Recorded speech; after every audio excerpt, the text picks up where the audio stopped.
Halo, selamat pagi Bapak, Ibu, dan Saudara-saudari yang dikasihi oleh Tuhan. Mari kita berdoa sebelum kita membaca firman Tuhan.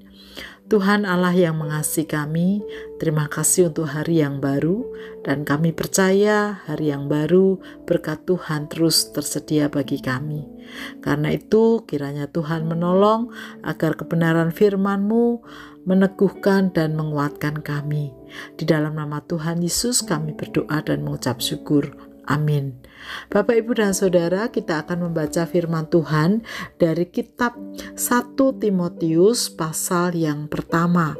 Demikian, dari Paulus, Rasul Kristus Yesus menurut perintah Allah, Juru Selamat kita, dan Kristus Yesus pengharapan kita. Kepada Timotius, anakku yang sah di dalam iman, anugerah, rahmat, dan damai sejahtera dari Allah Bapa dan Kristus Yesus Tuhan kita. Ketika aku hendak meneruskan perjalananku ke wilayah Makedonia, aku telah mendesak engkau supaya engkau tinggal di Efesus dan memperingatkan orang-orang tertentu agar mereka jangan mengajarkan ajaran lain, ataupun sibuk dengan dongeng dan silsilah yang tidak putus-putusnya, yang menghasilkan angan-angan belaka dan bukan tata hidup keselamatan yang diberikan Allah dalam iman. Tujuan peringatan itu ialah kasih yang timbul dari hati yang suci, dari hati nurani yang murni, dan dari iman yang tulus ikhlas. Ada orang yang menyeleweng dan yang tersesat dalam omongan yang sia-sia. Mereka itu hendak menjadi pengajar hukum Taurat tanpa mengerti perkataan mereka sendiri dan hal-hal yang mereka kemukakan sebagai sesuatu yang mutlak. Kita tahu bahwa hukum Taurat itu baik kalau tepat digunakan, yakni dengan keinsafan bahwa hukum Taurat itu bukanlah bagi orang yang benar, melainkan bagi orang durhaka dan tidak taat, bagi orang fasik dan orang berdosa, bagi orang tidak peduli agama dan tidak suci, bagi pembunuh bapa dan pembunuh ibu, bagi pembunuh pada umumnya, bagi orang cabul dan laki-laki yang bersetubuh dengan sesama jenisnya, bagi penculik, bagi pendusta, bagi orang yang bersumpah palsu, dan segala sesuatu yang bertentangan dengan ajaran sehat, yang berdasarkan Injil dari Allah yang mulia dan terpuji, seperti yang telah dipercayakan kepadaku. Aku bersyukur kepada Dia yang menguatkan aku, yaitu Kristus Yesus Tuhan kita, karena Ia menganggap aku setia dan mempercayakan pelayanan ini kepada aku. Sekalipun aku tadinya seorang penghujat, penganiaya, dan orang yang ganas, namun aku telah dikasihaninya, karena semuanya itu telah kulakukan tanpa pengetahuan di luar iman. Malah anugerah Tuhan kita itu telah dikaruniakan dengan limpahnya kepadaku dengan iman dan kasih dalam Kristus Yesus. Perkataan ini benar dan patut diterima sepenuhnya. Kristus Yesus datang ke dunia untuk menyelamatkan orang berdosa, dan di antara mereka akulah yang paling berdosa. Namun justru karena itu aku dikasihani, agar dalam diriku ini sebagai orang yang paling berdosa, Kristus Yesus menunjukkan seluruh kesabarannya. Dengan demikian aku menjadi contoh bagi mereka yang kemudian percaya kepadanya dan mendapat hidup yang kekal. Hormat dan kemuliaan sampai selama-lamanya bagi Raja segala zaman, Allah yang kekal, yang tidak tampak dan yang esa. Amin. Tugas ini kuberikan kepadamu, Timotius anakku, sesuai dengan apa yang telah dinubuatkan tentang dirimu, supaya dengan nubuat itu engkau memperjuangkan perjuangan yang baik dengan iman dan hati nurani yang murni. Beberapa orang telah menolak hati nuraninya yang murni itu dan karena itu kandaslah iman mereka.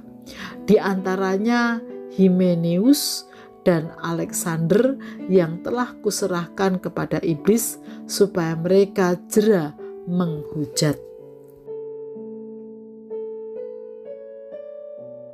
Bapak, Ibu, dan saudara-saudari yang dikasihi oleh Tuhan, tugas yang dibebankan kepada Timotius tidaklah mudah, karena harus berani mengingatkan, menegur mereka yang hidup tidak benar meski mengaku percaya kepada Tuhan.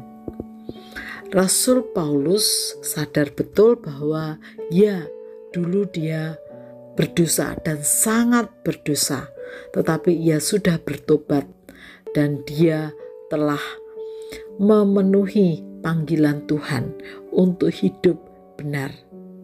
Namun dalam realitasnya juga Rasul Paulus melihat bahwa ada banyak orang yang sudah mengaku percaya namun hidupnya justru tidak benar. Karena itu Rasul Paulus menasihatkan agar Timotius menjaga hati nuraninya tetap murni, sehingga mampu menegur, mengingatkan didasarkan pada kemurnian hati dan ketulusan hati atau ikhlas. Mengapa hal itu penting? Karena banyak orang semakin hidup tidak benar dan tidak mudah bahkan menolak nasihat atau teguran. Jika Timotius melakukannya dengan hati yang murni dan tulus ikhlas, maka ia tidak mudah menyerah atau bahkan dia tidak terluka atau sakit hati ketika ditolak nasihatnya atau tegurannya, melainkan terus berusaha mengerjakannya. Bapak, Ibu, dan saudara yang dikasihi oleh Tuhan, nasihat Rasul Paulus kepada Timotius sangat relevan juga dengan kita.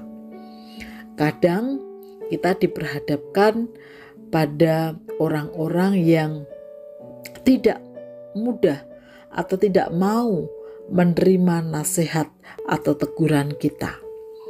Karena itu, mari kita menjaga hati nurani yang murni dan tulus ikhlas dalam mengerjakannya, supaya kita tidak menyerah, tetapi kita terus berjuang untuk mengingatkan saudara-saudara kita agar mereka mau bertobat, agar mereka tetap di jalan Tuhan, bahkan mereka tetap setia kepada Tuhan.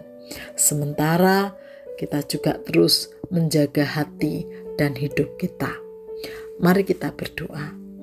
Tuhan Yesus, kami sadar kami penuh dosa, kami terbatas dan lemah, tetapi kami mau dipakai oleh Tuhan untuk mengingatkan, bahkan menegur saudara-saudara kami yang hidup tidak benar, menjauh daripadamu, menyimpang dari jalanmu, bukan karena kami benar, tetapi karena Tuhan yang memampukan kami.